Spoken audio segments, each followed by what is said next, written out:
What is going on, Shib Army guys? What if I'm right and you were wrong? What if you knew it all along? What if you knew the price was about to pump? What would you do if you knew that the Shib price was about to pump? Well, I can't tell you whether it is or is not about to pump, but I can tell you what the chart is doing, and it looks like we're probably going to pump. Now, I'm not sure. Never a time where you can say that with 100% certainty, but I am going to establish an alternative position to my normal one because I'll be anticipating at least a nice 10 or 15, 20% increase, and I'll take the profit off of that any day. Let me show you what I mean by that as you look at the chart.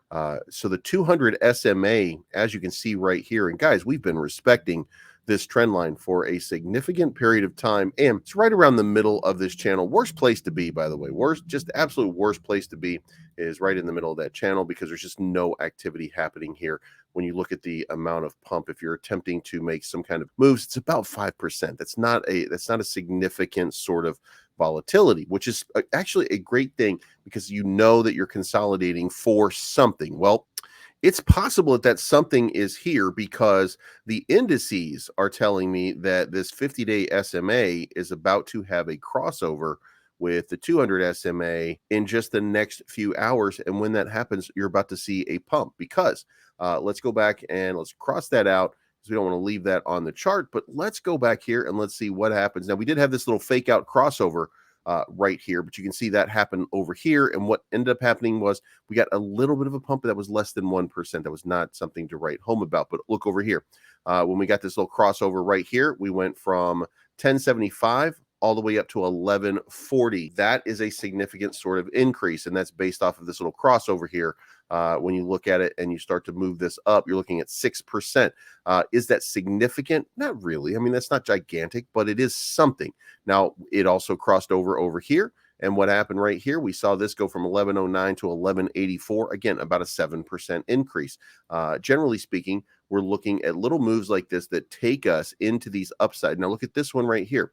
The last time we got this big sort of crossover right here, it signified this kind of move up here, 37% increase. So that's the kind of changes that you might be looking at. Now, here's the thing. If this is moving if we're volatile, then you see these like violent sort of moves to the upside, and then you see a little contraction down here, then you see another violent move towards the upside, and that creates the crossover. And sometimes creating that crossover in that regard doesn't create a pump. Now, why is that? It's because of that gigantic amount of volatility. But let's go back and look one more time here. We're not seeing volatility out of this market. We're not seeing a massive volatile sort of situation. We're seeing a crossover. And when you see a nice little crossover right here, it is an opportunity for some upside movement. Now, this is the downside.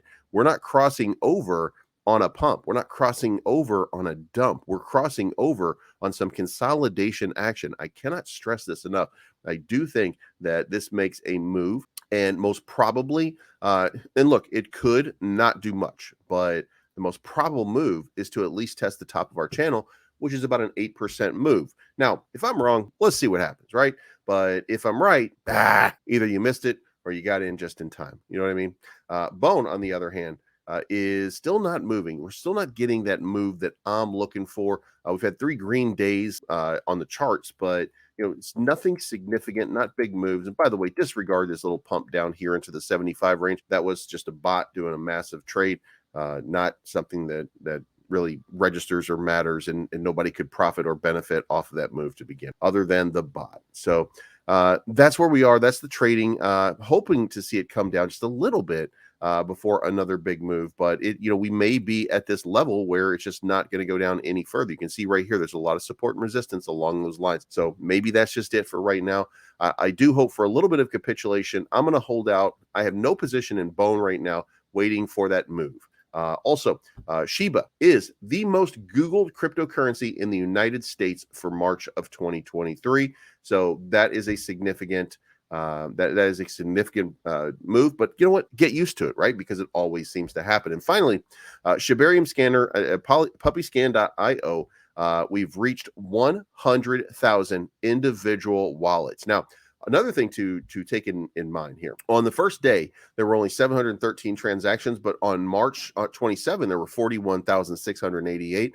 On March 28th, there were 144,458 transactions. However, yesterday, only 3,118 on the test net. So I'm not sure what that means. That's really volatile in the amount of trading. I think that's maybe there's some testing going on. Maybe the people were restricted from it. But, I don't really know what that is. But maybe yesterday was just one of those days where people were looking at Bitcoin, people were looking at Ethereum, and people were focused on trading and making a little bit of money because they were moving in pretty predictable and easy to trade patterns. I made a couple of trades on Ethereum, made a pretty good amount. Multiple times on Ethereum trading yesterday. Again, very easy to do that at that point. So, all right, guys, that's your update for the day. If you haven't already, hit the subscribe button, hit the like button, hit the bell to be notified, and leave a comment in the comment section. I know a lot of you come in and watch and don't leave a comment, and it helps to trend this algorithm if you leave a comment. So I would appreciate that. This is not financial advice. My name is Bleeves. I am always right. Thank you so much for tuning in, and we will talk to you again very. Mr. Pine Cones come a long, long way, so everybody gets sideways.